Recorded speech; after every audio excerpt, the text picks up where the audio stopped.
Principles of accounting. চলেন শুরু করি। আচ্ছা, বই পড়ার ক্ষেত্রে আমাদের সবার আগে মাথায় রাখতে হবে যে আসলে আমার কি কি আছে। প্রিন্সিপালস অফ অ্যাকাউন্টিং এই যে সুন্দর করে, এত সুন্দর করে একটা আমাদের সূচিপত্র আছে। তো সূচিপত্রে আমরা আমাদের সুবিধা মতো যে আচ্ছা অ্যাকাউন্টিংয়ের ল্যাঙ্গুয়েজ অফ বিজনেস, আচ্ছা আমার এটা তো বেশি পড়া লাগবে না, কিন্তু conceptual framework for financial accounting, accounting process, accounting equation, মানে rectification of error, adjustment process, completing of accounting process, worksheet, এগুলো সব দেখতে হবে। Worksheet, financial statements, merchandising operations, accounting systems, special ledger, incomplete records, cash and ক্যাশের bank, receivables, inventories, current liabilities, তারপরে এই যে basic ideas on financial statement analysis. তো আমার সবচেয়ে প্রথম এই বই থেকে আমার জানতে হবে আচ্ছা অ্যাকাউন্টিংটা কি। আমি যদি, হ্যাঁ, অনেকে আছে যে অনেকে বেসিক স্ট্রং, ঠিক আছে, কিন্তু আপনাকে শুরু করা উচিত accounting the language of business.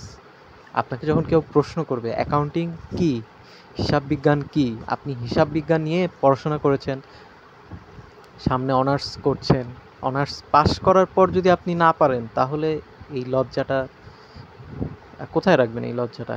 তো আমরা চলন শুরু করি যে অ্যাকাউন্টিংটা আসলে, আর হ্যাঁ আপনারা যদি এটাও দেখতে চান এই যে স্ক্রিনশট তুলে রাখতে পারেন কারো লাগলে। তো এই যে বেশি কয়েকটা, এটা কতক্ষণ লাগবে, 50 পেজ, আপনি 3 ঘন্টা তো আর লাগাবেন না, 1 ঘন্টা, বা অনেকে আছে তাড়াতাড়ি পড়তে পারেন, আধা ঘন্টায় শেষ হয়ে যাবে।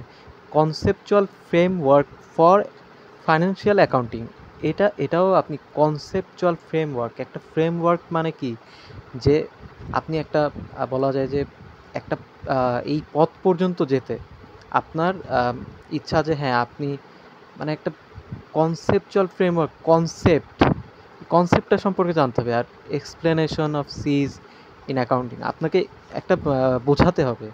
আমি যদি আপনাকে জিজ্ঞেস করি conceptual framework for financial accounting কি, what is conceptual framework for financial accounting, আপনাকে জানতে হবে। এখানে কয়েকটা কোশ্চেন আছে, এখান থেকে কোশ্চেন পড়বেন। অ্যাকাউন্টিং প্রসেস অনেক বেশি গুরুত্বপূর্ণ। অ্যাকাউন্টিং প্রসেসে আমরা জানতে পারি ডাবল এন্ট্রি সিস্টেম, তারপরে আপনার এই যে advantages, disadvantages, limitation, accounting equation, হ্যাঁ, তারপরে আছে হিসাবটা আসলে কি। আম, আপনি একটা কম্পিউটার কিনলেন, কম্পিউটার একটা হিসাব, আপনি সাপ্লাইজ একটা হিসাব, জাবেদা কি, জাবেদা হলো জার্নাল আপনার একটা book of primary entry, why journal is called the books of primary entry. এইসব কোশ্চেন সব আপনার খুব গুরুত্বপূর্ণ, আপনাকে জানতে হবে। তারপরে আছে খতিয়ান, জার্নাল থেকে আমরা জার্নাল কোথায়, আমরা লেজারে পোস্ট করি, স্পেশাল জার্নাল আছে, আপনার রেওয়া মিল আছে, ট্রায়াল ব্যালেন্স আছে। তো আপনাকে এগুলো সব জানতে হবে। ট্রায়াল ব্যালেন্স আমরা একটা ফাইন্যান্সিয়াল স্টেটমেন্ট দাঁড় করানোর জন্য ডেবিট ক্রেডিট পাস আমরা যেইগুলা খতিয়ান থেকে পেয়েছি ওগুলা দাঁড় করাই। আর আমার একটা কথা সবসময় মনে রাখবেন, অ্যাডজাস্টমেন্টটা কেন বেশি গুরুত্বপূর্ণ। অ্যাডজাস্টমেন্ট ফার্স্ট ইয়ারে অনেক বেশি গুরুত্বপূর্ণ। অ্যাডজাস্টমেন্ট প্রসেসটা জানতে হবে আপনার, কন্ট্রা অ্যাকাউন্ট আছে, অ্যাডজাস্টিং এন্ট্রিজ আছে, আপনাকে জানতে হবে।